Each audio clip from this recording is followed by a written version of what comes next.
저희는 지금 한 분 한 분 그 예수 그리스도께서 말씀하신 그 비유를 보고 있습니다.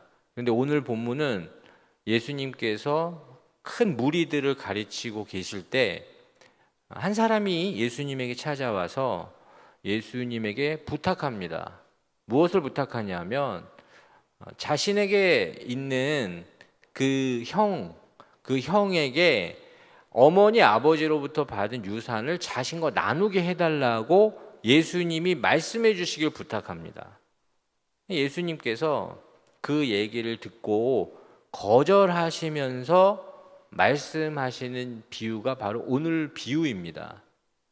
그런데 예수님께서는 그 거절하시면서 무엇을 이야기하시느냐? 모든 탐심을 물리치라 사람의 생명이 그 소유에 넉넉한 데 있지 아니하리라 라고 이야기하며 그 형 자신과 유산을 나누지 않고 자신에게 더 많은 물질이 주어지지 않는 것을 원망하는 그 사람을 향해서 말씀하실 뿐만 아니라 그 무리들에게 그 탐심에 대해서 이야기하고 있다는 사실입니다. 그래서 사실은 이 부자라고 하는 이 비유, 사실 한 부자입니다. 그런데 하나님께서는 이 비유를 통해서 무엇을 지적하고자 하시느냐? 예수님을 통하여 이 탐심에 대해서 이야기하고 있습니다. 여러분, 탐심은 무엇이냐? 탐심은 마음이 나누어진 겁니다. 근데 이 탐심을 무엇이다라고 성경은 이야기하느냐? 이 탐심을 우상숭배라고 이야기합니다. 왜냐? 마음이 나눠져 있고 그 나누어진 마음에 이 탐심, 이 재물에 대한, 이 물질에 대한 욕구가 가득 차 있기 때문에 그렇습니다. 그래서 사실은 예수님께 이 부탁을 한 그 한 사람이 만약에 가난하고 어려운 사람이었으면 예수님은 그렇게 하지 않았을 겁니다. 그런데 이 사람에게 그것을 거절한 이유는 이미 이 사람이 너무 가난하고 연약하고 재물이 없었던 사람이 아니라 이미 재물은 있었지만 더 많이 갖고자 하는 사람, 그의 마음을 알았기 때문에 예수님은 거절하신 거고, 거절하셨을 뿐만 아니라 탐심에 대해서 이야기하며 그 탐심이 물질이라고 하는 그 재물이라고 하는 그의 온통 그의 마음과 생각을 지배하고 있는 그것을 예수님이 지적하시면 드러나길 원하셔서 이 비유를 하신다는 사실입니다. 그래서 예수님께서는 우리에게 말씀하고자 하시는 이 말씀의 핵심은 무엇이냐? 이 탐심이라고 하는 이 욕심이 결국엔 그 영혼을 살리지 못한다라는 이야기를 하신다는 사실입니다. 그래서 예수님은 자신의 소유가 이 사람의 생명, 그들의 삶 전체를 결정하는 요소가 아니라고 이야기하시며 이 비유를 말씀하고 싶으신 겁니다. 그래서 여러분, 이 말씀을 들을 때 여러분들에게 꼭 기억하길 원하시는 메시지가 무엇이냐? 여러분은 영적인 존재라는 겁니다. 여러분은 하나님이 창조하신 하나님의 형상이 있고 하나님의 그 생기가 있는 영과 혼과 육이 있지만 여러분들 마음에 그 영혼이 하나님의 그 인자가 있기 때문에 여러분은 하나님으로 채워야 채울 수 있는 그 영역을 존재하고 갖고 있는 그런 사람이라는 겁니다. 그렇기 때문에 마치 이 포도나무가 가지에 붙어 있지 아니하면 아무것도 할 수 없듯이 여러분이 영적인 존재임을 인정하신다면 여러분 내부에는, 그 내면에는, 여러분 영혼에는 하나님으로 채워야 하는 영역이 채워질 때 여러분의 삶이 지탱될 수 있고 살아갈 수 있다는 사실이죠. 예수님은 오늘 본문에서 그 한 부자를 이야기하시며 그 마음에 온통 재물로 가득 차 있는 그 한 사람과 그 부자를 빗대어서 지금 이야기하고 계십니다. 그런데 예수님은 이 사람을 어떻게, 이 부자를 어떻게 표현하고 있느냐? 어리석은 자, 그렇게 표현하고 있습니다. 여러분, 왜 이 사람을 어리석은 자라고 표현하느냐? 여러분, 인간적인 관점으로, 세상적인 관점으로 보면 사실 이 사람은 그렇게 어리석은 사람이 아닙니다. 여러분, 오늘 본문에 나오는 내용 중에 이 사람은 자신의 밭에 소출이 많아지자 더 큰 창고가 필요하다는 것을 판단할 수 있었던 사람이고, 더 큰 창고를 만들어서 이것을 쌓아 두어야 내가 그것을 누릴 수 있다라고 판단할 수 있는 사람입니다. 그럼 여러분, 세상적인 기준으로, 인간적인 기준으로 이 사람은 어리석다라고 표현할 수 있을까? 여러분에게 묻습니다. 그렇지 않지 않습니까? 그런데 예수님은 이 비유를 통해서 무엇을 말씀하고자 하시느냐? 이 사람은 어리석은 자다라고 그렇게 표현하고 있고, 이 비유는 한 부자 비유라고 우리에게 알려지기보다는 어리석은 부자 비유로 우리에게 알려져 있습니다. 그렇다면 왜 이 사람은 어리석다라는 평을 받았으며 어리석은 부자가 되었느냐? 여러분, 그 중심에 무엇이 있느냐? 그 중심에 이 사람의 마음에 하나님이 없기 때문에 그는 어리석은 자다라는 평가를 받은 것이라는 겁니다.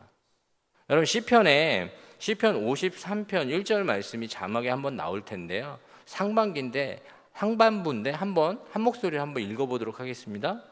어리석은 자는 그의 마음에 이르기를 하나님이 없다 하도다. 아멘. 여러분, 성경은 어떻게 선언하고 있습니까? 어리석은 자는 그 마음에 하나님이 없다 하는 자. 여러분, 성경은 어리석은 자를 좀 못 배운 사람이라든지 둔한 사람이라든지 센스가 없거나 이런 사람을 어리석다라고 표현하지 않습니다. 성경은 분명히 얘기합니다. 그 마음에 하나님이 없는 사람을 어리석은 사람이다. 이 부자는 왜 어리석은 부자가 되었는가? 그 마음에 하나님이 없기 때문에 어리석은 부자가 된 겁니다. 저는 그런 의미에서 이 부자의 마음에 하나님이 아니시면 무엇이 있느냐? 아까 말씀드린 탐심. 그는 그 필요 이상의 재물에 온통 마음이 가 있기 때문에 그 내면에 하나님이 설 자리가 없었고, 하나님이 설 자리가 없었기 때문에 그의 마음은 하나님으로부터 떠나 어리석은 자가 될 수밖에 없었다는 사실입니다. 저는 그런 의미에서 이 부자, 한 명의 부자인 사람, 여러분, 부한 건 절대 잘못된 게 아닙니다. 하나님이 주신 특별한 은총이고 하나님 주신 은혜입니다. 그러나 이것이 하나님 없이 사용되어질 때 어떤 어리석음이 우리 가운데 나타나는지 오늘 하나님께서는 그걸 말씀하고 싶고 우리와 함께 나누고자 하신다는 사실입니다. 여러분, 이 부자는 하나님이 그 마음에 없었기 때문에 어떤 어리석음이 나타나냐? 자신의 필요에 대한 어리석음을 나타냅니다. 오늘 본문 누가복음 12장 16절에서 18절까지 말씀을 우리 한 목소리로 함께 읽어보도록 하겠습니다. 그 밭에 소출이 풍성함에 심중에 생각하여 이르되 내가 곡식 쌓아둘 곳이 없으니 어찌할까 하고 또 이르되 내가 이렇게 하리라 내 곡간을 헐고 더 크게 짓고 내 모든 곡식과 물건을 거기 쌓아두리라. 아멘. 그는 자신의 필요를 무엇으로 얘기하느냐? 내가 쌓아놓을 더 큰 곡간이 필요한 그 필요를 이야기하고 있습니다. 그런데 왜 이가 그 필요에 대한 어리석음을 나타내고 있느냐? 여러분, 오늘 읽은 본문에 이 사람은 무엇을 이야기하느냐? 자신의 육신적인 필요를 이야기하기보다는 후반부 본문에 자기 영혼에게, 내 영혼에게 이르기를 이제는 많이 쌓아두었고 많은 것이 있으니 내 영혼아 편안히 쉬고 누리자라고 이야기한다는 사실입니다. 그러니 이 사람은 자신에게 지금 필요한, 자신의 영혼에 필요한 것이 큰 곳간이고 큰 창고다라고 생각하며 그것이 마치 자신의 필요를 채운 것처럼 그렇게 생각하고 있었습니다. 그런데 문제는 무엇이냐? 그가 그의 필요를 채워진 것처럼 느껴졌지만 하나님께서는 그에게 어리석은 자다라고 이야기하는 것이 왜 그렇게 말씀하시느냐? 그 필요는 그의 진정한 필요가 아니었기 때문에 하나님께서 그걸 이야기하신다는 사실입니다. 여러분, 제가 오늘 이 본문을 보며 여러분들에게 질문하고 싶은 것이 있습니다. 여러분은 정말 여러분에게 필요한 게 무엇인지 아십니까? 여러분은 진짜 여러분이 필요로 하는 것이 무엇인지 정말 알고 계십니까? 참 이게 어렵습니다. 생각보다 우리는 우리 필요를 아는 것처럼 느껴질 수 있지만 우리가 우리 필요를 아는 것은 굉장히 어려운 일입니다. 저는 이 본문을 보다가 무엇을 생각하게 되었느냐?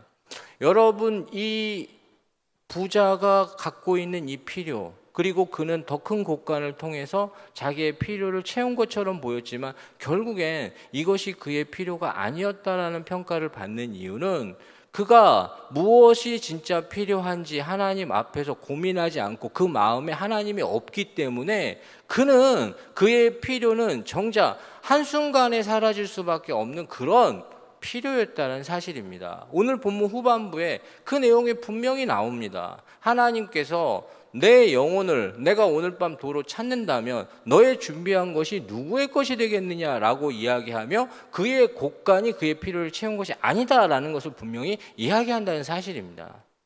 저는 그렇다면 다시 한번 질문합니다. 여러분은 여러분의 필요를 정말 알고 계십니까? 저는 이 본문을 준비하다가 구약에 나오는 그 솔로몬이라고 하는 인물이 생각났습니다. 여러분, 솔로몬이라고 하는 인물을 생각할 때 무엇이 생각나십니까?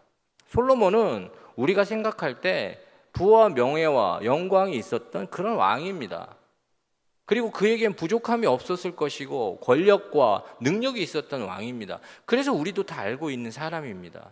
그런데 그 사람이 어떻게 그런 은혜를 누렸는지에 대해서 우리는 조금 더 고민하자면 그는 그의 필요가 무엇인지를 알고 있었던 사람이기에 가능했다는 사실입니다.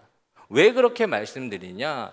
이 솔로몬이라고 하는 사람이 왕이 되었을 때 이 솔로몬이 과연 왕이 될 만한 어떤 정치적인 명분이나 어떤 그런 지위가 있었느냐? 그렇지 않았습니다. 솔로몬은 왕이 될 때 불안정한 권력을 갖고 있었고 불안정한 정치적인 명분을 갖고 있었습니다. 왜 그러느냐? 이 솔로몬의 어머니는 누구냐? 이 다윗이 평생에 있어서 힘들어하고 아파하는 그 자신의 그 부하의 아내를 억지로 데려다가 자신의 부인을 만든 밧세바입니다. 그러니 이 사람이 왕이 되려면 그 다윗 가문의 정통성을 잇는다라는 그런 정치적 명분도 없고 그는 장자도 아니고 그에게 있어서 정치적으로 그를 도와줄 만한 세력은 거의 없었습니다. 그런데 이 사람이 하나님께서 찾아오셔서 내가 내게 무엇을 줄고 너는 구하라 라는 질문 앞에 그가 구하는 것이 무엇인지 여러분 아실 겁니다. 그는 하나님 앞에서 무엇을 구하느냐? 하나님, 저는 알지 못하지만 하나님의 말씀을 듣는 마음, 곧 지혜를 구하게 됩니다. 그래서 하나님께서 그의 그 구하는 것이 합당했기에 그가 이미 하나님이 그 마음에 풍성하니 그에게 부와 영광과 지혜와 능력을 다 준 겁니다. 여러분, 여기서 주목해야 될 건 무엇이냐? 우리는 순서를 다르게 할 때가 참 많습니다.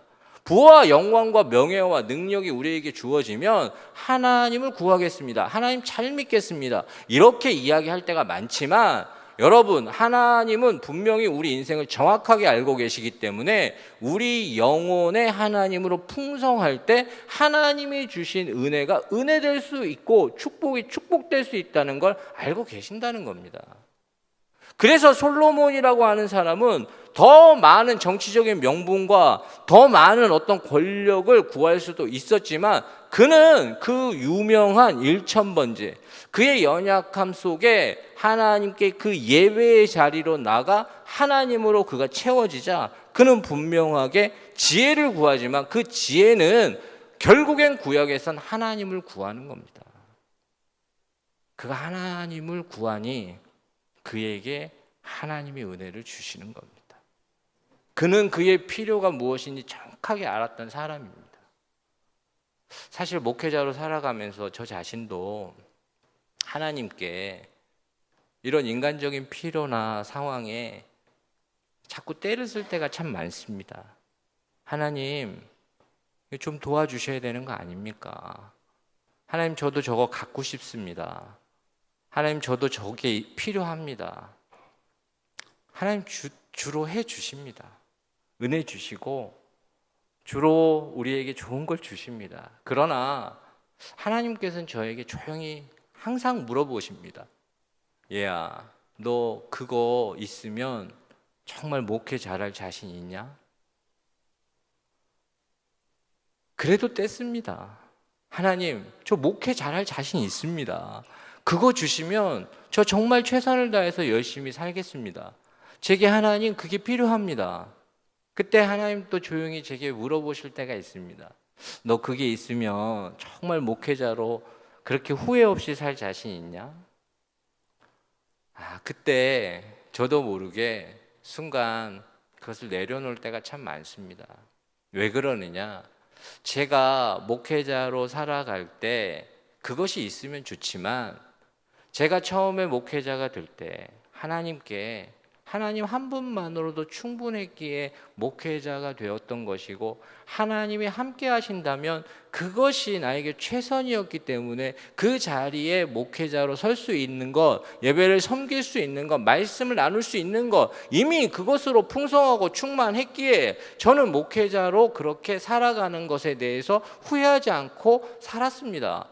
그러나 현실적인 필요와 현실적인 어떤 그런 것들이 내게 필요한 것도 사실이지만 하나님께서는 조용히 제게 묻습니다. 그것이 너로 하여금 목회자로 살아갈 때 더 잘 살아갈 수 있는 것이 아니라 너는 지금 나와 함께 할 때 네가 진짜 구해야 될 것은 나 하나님입니다 라고 말씀하시는 그 하나님의 음성 앞에 다시금 하나님을 구하는 그런 내 자신을 발견한다는 사실입니다. 여러분, 저는 그런 의미에서 여러분들에게 질문합니다. 여러분이 지금 구하시는 거 하나님이 주시면 정말로 인생을 행복하고 아름답게 살 자신 있으십니까? 정말 여러분이 지금 그토록 소원하는 거, 하나님께 날마다 기도하는 거, 그것만 있으면 여러분 인생 후회 없이 살 자신 있으십니까? 하나님께서는 오늘 우리가 먼저 하나님을 구하는 은혜를 정말로 깨닫기를 원하십니다. 이 부자의 이 영혼에 많은 것이 필요하다라고 이야기하고 내가 많은 것을 쌓아두었으니 이제 나는 먹고 마시고 평안할 것이다라고 생각했지만 그는 정작 그 마음에 하나님이 없자 무엇이 필요한지 알지 못했다는 사실입니다. 오늘 우리에게 다 있어도 하나님께서 계셔야 누릴 수 있는 겁니다. 다 있어도 하나님이 함께 하셔야 여러분 지켜나갈 수 있는 겁니다.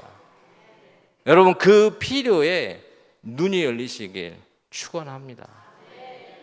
또 한 가지 살펴본다면 이 부자는 시간의 어리석음에 빠지게 됩니다. 이 부자는 그의 마음속에 무엇을 생각하게 되느냐? 내가 이제 여러 날 먹을 것을 준비했으니 나는 이제 평안하고 나는 이제 먹고 마시고 즐길 수 있다라고 생각합니다. 그러나 하나님께서는 분명하게 이 부자에게 무엇을 이야기하시느냐? 어리석은 자여, 내가 오늘 밤 내 영혼을 도로 찾는다면 넌 어떻게 할 것이냐라고 그렇게 물어보시는 이 질문. 여러분은 이 시간을 어떻게 바라보고 계십니까? 여러분 이 시간은 하나님이 우리로 하여금 우리가 피조물임을 인식하게 하는 도구입니다. 여러분 이 시간은 다른 것이 아니라 하나님께서 우리로 하여금 하나님을 인정하며 하나님을 예배하는 오히려 축복의 도구가 될 수 있는 아주 중요한 인생의 단서입니다. 그런데 이 시간에 대해서 하나님이 그 마음에 없으면 어리석음에 빠지게 됩니다. 저는 오늘 이 본문에서 우리가 바라봐야 하는 것은 무엇이냐? 여러분이 여러분에게 주어진 시간을 통해서 과연 무엇을 여러분 인식하고 인정하고 계십니까? 여러분, 성경에서 이 아담과 이브가 범죄한 그 선악과를 따먹는 사건은 뭐와 같으냐? 그 삶 속에 그들이 하나님을 인정하지 않고 하나님 자리에 서기 위해서 따먹은 겁니다. 그런데 여러분, 이 성경을 분명히 보면 무엇을 알 수 있느냐? 그 선악과를 따먹음으로 그들이 파멸하고 범죄하게 되고 죽을 수밖에 없는 존재가 되는 그 어떤 위험한 그 존재를 하나님은 왜 동산 중앙에 심으셨냐는 겁니다. 동산 중앙에 심었다는 그 이유 자세히 살펴보면 여러분, 그 선악과는 하나님께서 예배의 도구요, 하나님을 기억하는 도구요, 하나님으로 하여금 내가 피조물이며 하나님은 내 예배받기 합당하시면 내가 엎드려 경배할 대상이라는 걸 그 선악과를 보고 그들이 깨달아야 한다는 사실입니다. 그렇다면 그 선악과는 그들이 그렇게 활용할 도구가 아니라 그들이 그 선악과 앞에 자신이 하나님이 창조하신 창조물이며 하나님으로 채울 수 있는 존재임을 발견할 수 있는 도구가 된다는 사실입니다. 그런데 그들은 그 선악과를 통해서 범죄하게 됩니다. 그래서 하나님은 어떤 조치를 하시느냐? 창세기 3장 22절부터 하나님 그렇게 이야기하십니다. 여호와 하나님이 이르시되 보라, 이 사람이 선악을 아는 일에 우리 중에 하나같이 되었으니 그가 그의 손을 들어 생명나무 열매도 따먹고 영생할까 하노라 하시고, 여호와 하나님이 에덴 동산에서 그를 내보내어 그의 근원이 된 땅을 갈게 하시니라. 이같이 하나님이 그 사람을 쫓아내시고 에덴 동산 동쪽에 그룹들과 두루 도는 불칼을 두어 생명나무의 길을 지키게 하시니라. 아멘. 여러분, 하나님께서 다시금 기회를 주시는 게 뭐냐? 시간입니다. 여러분, 이 시간 속에서 하나님은 범죄한 그들이 시간의 개념이 깨져서 영원히 사는 그 생명나무를 따먹지 못하게 합니다. 그걸 건드리지 못하게 하는 이유, 그들에게 유한한 존재이며 그들에게 나에게 끝이 있는 존재이며 이 시간이 나에게 허락된 시간이 끝날 수 있다라는 그것을 깨닫게 하고 시간 앞에 부딪히게 함으로 하나님이 기억되길 원하시는 하나님의 메시지입니다. 여러분, 만약에 이들에게 시간의 개념이 없으면 이들은 더 이상 하나님을 인정하고 정말로 하나님을 기억할 수 있는 그 도구를 상실하게 되는 겁니다. 그런데 하나님은 시간을 우리에게 허락하셔서 그 시간 앞에 섬으로 무엇을 하게 하시느냐? 우리가 하나님을 인정할 수밖에 없는 요소를 우리 인생에게 주시는 겁니다.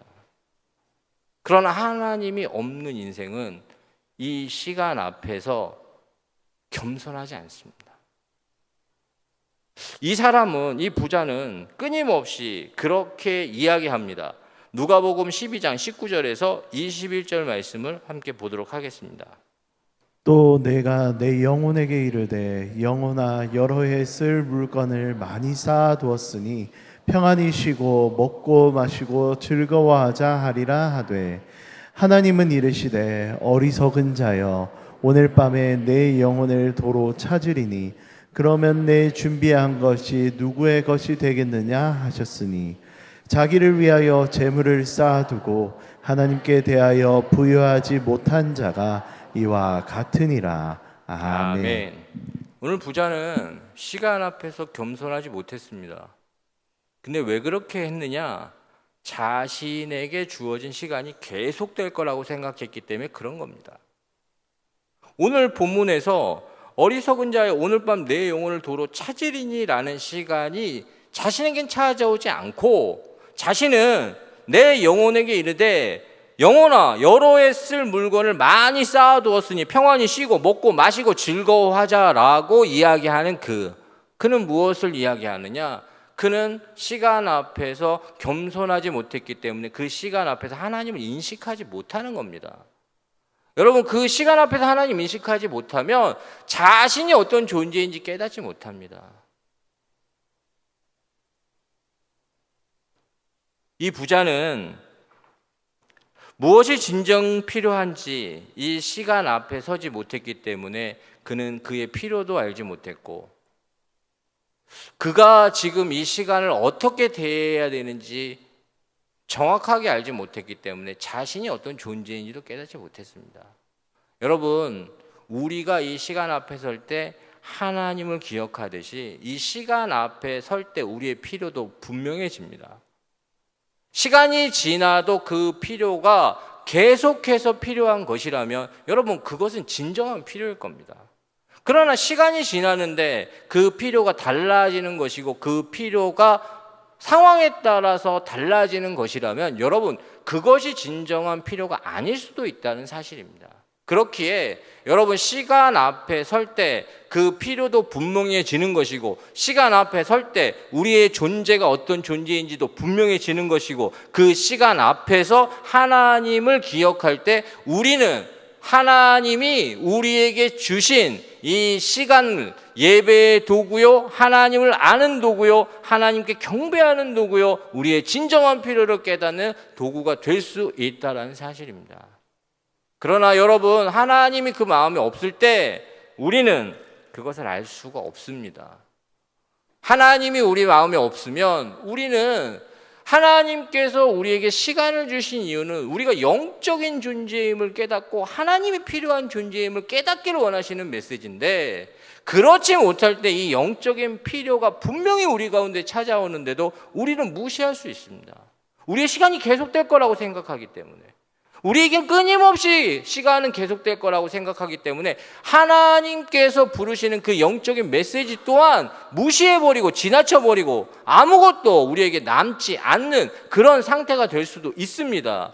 여러분, 분명하게 말씀드립니다. 여러분의 필요는 중요합니다. 그러나 하나님께서 여러분과 함께 하실 때 그 필요가 진짜 필요한 것이 되는 것이고, 마치 아까 솔로몬이 이야기했듯이 하나님께서 하나님을 구할 때 그가 구하지 않은 부와 영광과 명예와 능력도 주셔서 하나님이 위대하게 세우시는 겁니다. 오늘 한 분 한 분 여러분의 진정한 필요와 여러분의 그 시간을 다시 돌아볼 수 있는 은혜가 여러분들의 삶 가운데 있길 축원합니다. 여러분, 한 가지만 더 기억하길 원하는 것이 있는데, 여러분, 그가 빠진 어리석음 중에 정말 가장 큰 어리석음이 무엇이냐? 주신 은혜에 대한 어리석음입니다. 오늘 본문에는 그가 무엇을 이야기하느냐? 그 밭의 소출이 풍성함에 심중에 생각하여 이르기를 내가 곡식 쌓아둘 곳이 없으니, 이렇게 이야기하며 시작하고 있습니다. 여러분, 오늘 이 밭에 소출이 풍성하고 심중에 생각하기에 내가 곡식 쌓아둘 곳이 없을 정도로 많이 소출이 생겼다라는 이 이야기 무엇입니까? 이것이 그가 하나님께 받은 은혜입니다. 그런데 제가 아까 1부 때도 얘기했지만 농사를 지으신 분들이 그렇더라고요. 심는 대로만 거둘 수 있으면 떼부자 됐을 거라고. 여러분, 그만큼 어려운 겁니다. 심는 대로 거둘 수 있는 게 아니라 하나님이 은혜 주셔야 거둘 수 있는 겁니다. 여러분은 단지 심었을 뿐이고 자라게 하시고 거두게 하시는 분은 누구시냐? 하나님이십니다. 그러면 여러분, 이 부자, 이 어리석은 이 부자, 이 사람에게 정말 밭에 소출이 풍성해서 쌓을 곳이 없을 정도로 부으시는 이것은 무엇입니까? 이건 하나님의 특별한 은혜입니다. 그런데 왜 이 사람에게 이 주신 은혜에 대한 어리석음을 지적하느냐? 이 사람은 이 은혜를 자기 자신만을 위해서 사용하기 위하여 이것을 쌓아두었기 때문에 어리석은 자가 된 겁니다. 여러분, 오늘 우리에게, 저에게 하나님은 은혜 주실 때가 참 많습니다. 여러분 주신 은혜를 여러분들이 생각하지 못할지 모르지만 하나님은 여러분들에게 정말 많은 은혜를 주셨습니다. 제 자신이 이 말씀을 준비하다가 생각나는 건 무엇이냐? 하나님은 저에게 정말로 이게 어떻게 이렇게 됐지? 라고 생각하는 부분만큼 하나님이 은혜 주신 게 참 많습니다. 순간순간 이해할 수 없고 어떻게 그렇게 됐을까? 어떻게 나에게 이게 주어졌을까? 라고 생각하는 부분이 많았는데 제가 목회자가 돼서 후회하는 후회 중에 무엇이 있느냐? 그 은혜를 저 자신만을 위해서 사용할 때가 참 많았습니다. 참 후회됐습니다. 목회자가 돼서도 끊임없이 제게 가끔 후회되는 후회는 무엇이냐? 그때 나에게 주신 은혜를 통해서 연약한 자들을 조금 더 섬길 수 있었으면 어땠을까? 나에게 주신 그 은혜로 깨지고 상한 마음들을 조금 더 돌아볼 수 있었으면 어땠을까? 나에게 주신 그 은혜로 내가 그것을 조금만 더 넉넉한 마음으로 나눌 수 있었으면 어땠을까? 그런 후회가 있습니다. 그래서 지금도 순간순간 하나님께서 저에게 그렇게 물어보실 때가 있습니다. 너 이번에도 그 은혜 너를 위해서만 쓸 거니? 저는 여러분들에게도 하나님은 동일하게 오늘 말씀하신다고 생각합니다. 여러분에게 주신 그 은혜 이번에도 여러분만 위해서 쓸 것입니까? 여러분을 위해서 주신 그 하나님의 풍성한 은혜 이번에도 자신만을 위해서 사용하시겠습니까? 여러분, 이것이 하나님이 우리에게 질문하시는 겁니다. 하나님은 우리에게 끊임없이 은혜를 주십니다. 마치 샘물이 흐르듯 마르지 않게 흘려 보내주십니다. 그런데 우리 인생은 항상 그것을 가두려고 합니다. 나를 위해서 저장하려고 합니다. 나를 위해서 쌓아두려고 합니다. 그때 하나님 말씀하십니다. 너 필요한 거 내가 충분히 줄 것이고 너 필요한 거 내가 마르지 않게 할 것인데 너 그것을 통해서 그 은혜를 흘려보낼 수는 없겠니? 그 은혜를 나눌 수는 없겠니? 그 은혜를 나눈다면 오히려 너에게 주는 그 기쁨과 감사와 감격이 훨씬 더 클 텐데 라는 그 음성이 우리와 여러분 모두에게 들렸으면 좋겠습니다. 여러분, 하나님의 은혜는 마르지 않습니다. 하나님이 은혜 주신 거라고 여러분 고백하신다면 그 은혜는 하나님이 주셨기 때문에 후회가 없는 것이고 하나님이 주셨기 때문에 절대로 거두시는 것이 아닙니다. 순간순간 우리가 그것을 어떻게 바라보는지가 인생의 지혜라는 겁니다. 저는 오늘 이 말씀 속에 도전합니다. 여러분, 마음이 나누어지는 것, 여러분의 마음은 과연 누가 지배하고 계시고 주장하고 계시고 여러분을 이끌고 계십니까? 여러분, 그 속에서 분명한 건 여러분 안에 하나님이 계시다면 여러분 오늘 이 어리석은 부자와 같은 이 어리석음에 하나님 빠지지 않길 원하십니다. 순간순간 여러분의 그 필요, 시간 앞에 서 보십시오. 시간이 지나도 여러분의 필요가 변하지 않는 그 진정한 필요가 여러분들에게 오늘 깨달아지길 원합니다. 여러분 영적인 존재이고 여러분은 하나님이 창조하신 존재이기 때문에 여러분은 하나님이 필요합니다. 여러분은 하나님으로 채워질 때 살아날 수 있고 하나님으로 채워질 때 여러분에게 주신 그 축복들이 축복으로 사용될 수 있다는 것을 하나님 오늘 기억하길 원하십니다. 시간이라는 그 하나님이 주신 도구 앞에 하나님을 기억하시는 여러분 되시기 바랍니다. 여러분, 시간은 누구에게나 똑같습니다. 누구에게나 동일하게 주어진 겁니다. 그러나 그 시간을 어떻게 바라볼 수 있느냐에 따라서 인생을 지혜롭게 살 수도 있는 것이고 인생을 하나님과 함께 동행하며 은혜를 누리며 살 수도 있는 것이고 예배의 감격이 무엇인지도 알 수 있는 것인데 그 시간을 마치 교만하게 겸손하지 못하게 영원히 계속될 것처럼 생각하며 살아간다면 여러분, 그건 하나님이 여러분들에게 주시는 마음이 아닙니다. 순간순간 이미 여러분에게 주신 은혜가 있다면 오늘 하나님께서 말씀하시는 대로 이번에도 그거 너만 위해서 쓸 거니 그때 손을 펴십시오. 움켜쥐지 마십시오. 그러면 하나님께서 여러분들에게 더 좋은 곳으로 채워주시고 마르지 않는 하나님의 은혜로 여러분들의 삶을 풍성하게 하실 걸 믿습니다.